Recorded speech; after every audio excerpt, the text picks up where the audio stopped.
이사야 39장 1절에서 8절 말씀. 그때 발라단의 아들 바벨론의 왕 무로닥 발라단이 히스기야가 병들었다가 나았다 함을 듣고 히스기야에게 글과 예물을 보낸지라. 히스기야가 사자들로 말미암아 기뻐하여 그들에게 보물 창고 곧 은금과 향료와 보배로운 기름과 모든 무기고에 있는 것을 다 보여주었으니 히스기야가 궁중의 소유와 전 국내의 소유를 보이지 아니한 것이 없는지라. 이에 선지자 이사야가 히스기야 왕에게 나와 묻되 그 사람들이 무슨 말을 하였으며 어디서 왕에게 왔나이까 하니 히스기야가 이르되 그들이 원방 곧 바벨론에서 내게 왔나이다 하니라. 이사야가 이르되 그들이 왕의 궁전에서 무엇을 보았나이까 하니 히스기야가 대답하되 그들이 내 궁전에 있는 것을 다 보았나이다. 내 창고에 있는 것으로 보이지 아니한 보물이 하나도 없나이다 하니라. 이사야가 히스기야에게 이르되 왕은 만군의 여호와의 말씀을 들으소서. 보라, 날이 이르리니 그 내 집에 있는 모든 소유와 내 조상들이 오늘까지 쌓아둔 것이 모두 바벨론으로 옮긴 바 되고 남을 것이 없으리라. 여호와의 말이니라.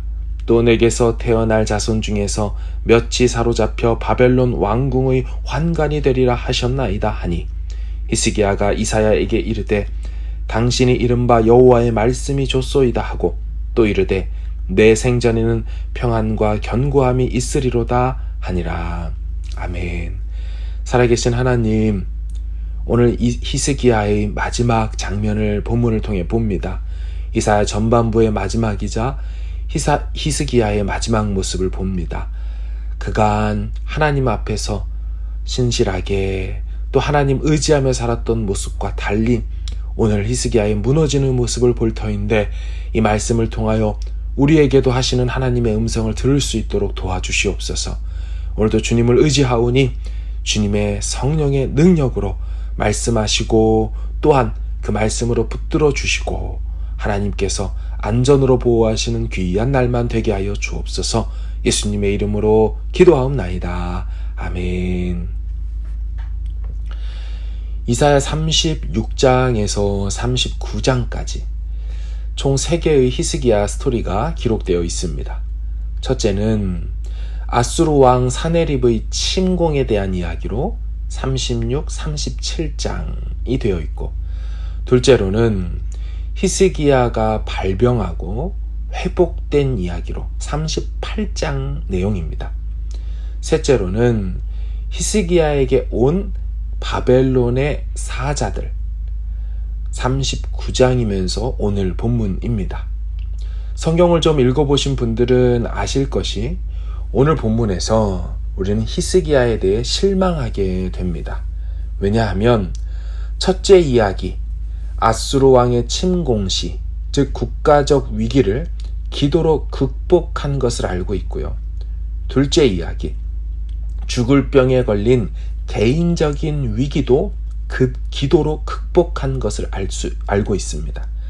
그런데 이번 일에 대해서는 속수무책으로 히스기야가 당했기 때문입니다. 그래서 우리는 실망하지요. 아시는 것처럼 오늘 본문은 그때에라고 시작합니다. 앞의 히스기야 죽을 병과 관련된 본문이라는 뜻이죠. 1절을 보시면 그때에 발라단의 아들 바벨론 왕 무로닥 발라단이 히스기야가 병들었다가 나았다 함을 듣고 히스기야에게 글과 예물을 보낸지라. 아멘. 앞에서 히스기야가 죽을 병에 걸렸다가 나았기에 주변국에서 사신을 보내 축하해 준 것입니다. 사실 이것은 당시 관례였고 흔한 일이었다고 합니다. 문제는 히스기야가 이 사신들에게 특이한 행동을 했다는 것이죠. 2절을 보시면 히스기야가 사자들로 말미암아 기뻐하여 그들에게 보물 창고 곧 은금과 향료와 보배로운 기름과 모든 무기고에 있는 것을 다 보여주었으니 히스기야가 궁중의 소유와 전 국내의 소유를 보이지 아니한 것이 없는지라. 아멘. 이것이 왜 특이한 것일까요? 우리도 집에 손님이 오거나 새 집으로 이사를 하면 오신 손님들에게 얼마든지 집 구경을 시켜주지 않습니까? 히스기야도 자기 나라 창고와 무기고 보여주는 것이 당연할 수 있는데 왜 그렇게 문제가 될까요? 아시는 것처럼 이렇게 보여준 뒤에 이사야가 갑자기 찾아오고 취조하듯이 캐묻고 곧장 심판을 선언합니다. 3절과 4절을 보십시오. 이에 선지자 이사야가 히스기야 왕에게 나와 묻되 그 사람들이 무슨 말을 하였으며 어디서 왕에게 왔나이까 하니 이사야가 이르되 그들이 왕의 궁전에서 무엇을 보았나이까 하니. 사실 왕이 방문한 사신들을 접대하는 것은 관례적인 일이고 이것은 왕의 고유의 일입니다. 그러니까 이걸 가지고 선지자가 끼어들어서 참견할 내용이 아니라는 것이죠. 그런데 왜 그랬을까요? 한 가지 질문만 더 하겠습니다. 왜 이사야는 이렇게 혹독한 심판의 대답을 하였을까요? 5, 6, 7절을 보십시오. 이사야가 히스기야에게 이르되 왕은 만군의 여호와의 말씀을 들으소서. 보라, 날이 이르리니 내 집에 있는 모든 소유와 내 조상들이 오늘까지 쌓아둔 것이 모두 바벨론으로 옮긴 바 되고 남을 것이 없으리라. 여호와의 말이니라. 또 내게서 태어날 자손 중에서 몇이 사로잡혀 바벨론 왕궁의 환관이 되리라 하셨나이다 하니. 아멘. 사실 선뜻 이해되지 않는 내용이죠. 찾아온 사신들에게 보물창고 무기고 보여주면 다 빼앗기는 겁니까? 이거 보여주지 말라고 한 적 있나요? 과연 이렇게까지 하실 일이냐라는 것이죠. 자, 보겠습니다. 당시에 주전 700년대 바벨론은요, 약한 나라가 아니었습니다. 변방국이고 약소국이 아니었다는 겁니다. 그래서 바벨론 입장에서 유다는 사실 관심 대상이 아니지요. 그리고 이렇게 바벨론 왕이 유다 왕의 회복을 축하하려고 사절까지 보내는 일은 그간 이스라엘 역사에 없었던 일이었습니다. 따라서 바벨론이 사신을 보내는 행동은 단순히 유다 왕의 회복을 축하하려는 것이 아니었다는 것이죠. 그러니까 왕의 회복을 위한 사절은 그저 빌미였을 뿐이고 실제로 바벨론의 속마음은 유다와 군사 동맹을 하기 위하여 사절을 보낸 것입니다. 당시 아수르는요, 이 바벨론과 유다의 공동의 적이었습니다. 보신 것처럼 워낙 강대국이었으니까요. 그리고 바벨론의 무로닥 발라다는 엘람과 연합하여 주전 704년에 봉기해서 이제 왕이 된 지 얼마 안 되었습니다. 그래서 지금 바벨론은요, 유다에게 군사 동맹을 하여 지금 강력한 나라인 아수르에 대항하자고 손을 내민 행동이었다는 것이죠. 그렇기에 지금 히스기야가 찾아온 바벨론에게 보물 창고와 특별히 뭘 보여줬다고 합니까? 2절 하반절에 보면 모든 무기고에 있는 것을 다 보여주었으니 라고 되어 있습니다. 무기고를 보여준 건 자기 나라의 군사력을 보여주어서 우리가 당신네 나라와 동맹을 맺는데 문제가 없다는 것을 과시하고 알리는 행위였습니다. 따라서 지금 이 히스기야의 행위는 단순히 먼 나라에서 온 손님에게 집 구경시켜주는 것이 아니지요. 히스기야는 바벨론 왕이 예물까지 보내면서 자신을 동맹의 한 축으로 인정해 준 것에 크게 고무되었습니다. 그래서 궁중의 소유와 전 국내의 소유를 하나도 빠짐없이 모두 보여주면서 나는 바벨론과 함께 할 만한 충분한 경제력과 군사력을 갖고 있다라는 것을 과시하는 행동이었다는 것이죠. 다시 말하면 크고 능하신 하나님 여호와의 손을 버리고 지금 바벨론 왕의 손을 잡는 행동이었다는 것입니다. 그래서 이사야를 통하여 책망할 뿐 아니라 너가 보여준 그 모든 것들이 바벨론에게 빼앗길 것이라고 심판의 메시지가 나온다는 것이죠. 우리는 뼛속 깊이 교훈을 삼아야 합니다. 하나님 없이 친구하자고 다가온 바벨론이, 여러분 역사를 다 아시죠? 결국 유다를 망하게 한 나라가 됩니다. 지금부터 약 120년이 지나면 남유다는 친구가 아니라, 바벨론은 친구가 아니라 남유다를 패망시키는 나라가 되죠. 이 남유다는 오늘 화친하고 동맹하자던 바벨론, 이 나라에 의해 멸망당했다는 것입니다. 희한하죠? 오히려 지금 막아서겠다는 아수르에 의해서 멸망당한 것이 아니죠. 이 아수르 피하겠다고 하나님 없이 행했던 그 잡은 손 때문에 오히려 망하게 되었다는 것입니다. 이런 말이 있습니다. 우리가 하나님 대신 믿는 것이 언젠가 돌이켜 우리를 멸망시킬 것이다. 다시요. 우리가 하나님 대신 믿는 것이 언젠가 돌이켜 우리를 멸망시킬 것이다. 하나님의 인정과 함께해 주심에 고무되고 기뻐해야 할 유다와 히스기야가 바벨론 왕이 사절을 보내고 축하해주고 알아주고 인정해주니까 고민 없이 기도도 없이 곧장 말하길, 우리 유다는 당신과 함께할 만큼의 경제력과 군사력이 있습니다 라고 반응했다는 것이죠. 하나님 없는 반아수르 정책으로 내민 바벨론의 손은 결국 포로되어 끌려가고 사로잡혀가는 사슬이 되어버렸습니다.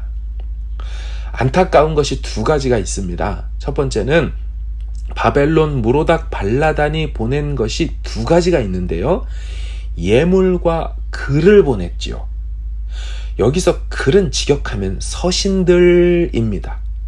그런데 이사야서에 이 서신들이라는 표현이 딱 두 번만 나오는데요. 모두 히스기야 본문에서 나오죠.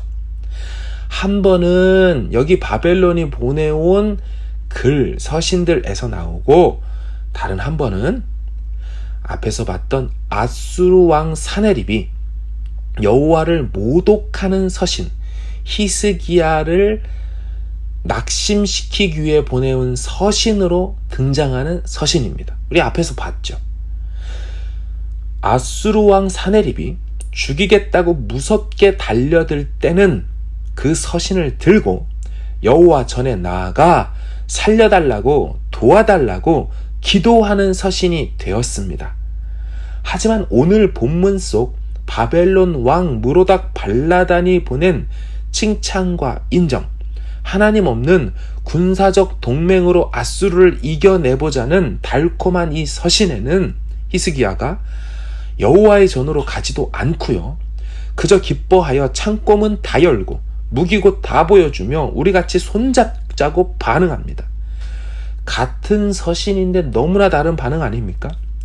무섭고 위협적인 서신에는 오히려 긴장하여 바르게 했다면, 달콤하고 유혹적인 서신에는 맥없이 무너지고 열어주고 당해버립니다. 여러분, 딱 죄가 이렇지 않습니까? 하나님 빼고 나를 인정해주고 이렇게 하면 더 잘 될 수 있을 거라고 할 때 우리는 여지없이 당합니다. 왜 그 서신을 들고 여호와의 전으로 달려가지 못했을까요? 사랑하는 여러분, 이런 유혹의 공격이 더 무서운 것입니다. 그래서 우리가 늘 깨어 있어야 하고, 선줄로 생각한 자 넘어질까 조심해야 한다는 말이 딱 이런 상황 때문인 것입니다. 두 번째 안타까운 것을 나눌 텐데요. 이사야의 심판 메시지를 들은 히스기야의 반응 때문입니다. 집의 모든 소유와 조상들이 쌓아둔 것이 모두 바벨론으로 옮긴 바 될 거다. 네 자손들 중에 몇이 사로잡혀 바벨론 왕궁의 환관이 될 거다. 여러분, 히스기야가 듣고 뭐라고 반응합니까? 8절을 보시면 히스기야가 이사야에게 이르되 당신이 이른바 여호와의 말씀이 좋소이다 하고, 또 이르되 내 생전에는 평안과 견고함이 있으리로다 하니라. 여러분, 너무 다른 반응 아닙니까? 지금 이전에 자기 죽는다고 할 때는 면벽하고 금식하고 기도하며 살려달라고 바꿔달라고 하더니, 지금은 나라 망하고 후손들이 포로되어 끌려간다고 하는데 살려달라고 바꿔달라고 하지를 않습니다. 여러분, 이 부분이 우리가 점검해야 될 부분인 줄로 압니다. 하나님 없는 인정과 칭찬, 하나님 없는 안정과 위로는 경계해야 합니다. 여러분, 예수님은요, 종교 지도자들이 와서 선생이요, 당신은 선하고 의로운 줄 압니다 하면서 사실은 유혹하고 시험하려고 올 때, 그 위장된 칭찬과 인정으로 올 때 예수님은 절대 그들 말에 속지도 않으셨고 딱 잘라버리고 경계해버리셨습니다. 우리도 마찬가지입니다. 하나님 없는 어떤 제안도 지혜도 기도하고 거절해야 할 수 있어야 합니다. 친구인 척하고 다가오지만 사실 내게 칼을 겨누는 나라가 되었다는 것을 기억해야 합니다. 그리고 우리가 하나님 대신 믿는 것이 언젠가 돌이켜 우리를 멸망시킬 수 있다는 것을 기억해야 합니다. 반대로 말하면 세상의 칭찬과 격려와 위로가 없어도 하나님이 계시면, 하나님만 계시면 그게 가장 안전하고 지혜로운 것인 줄로 믿습니다. 마지막으로 기도하는 것이죠. 두 개의 서신들에 대한 서로 다른 반응을 기억하시길 바랍니다. 여호와의 전으로 가서 기도할 때는 속지도 않았고 승리할 수 없을 때 승리했습니다.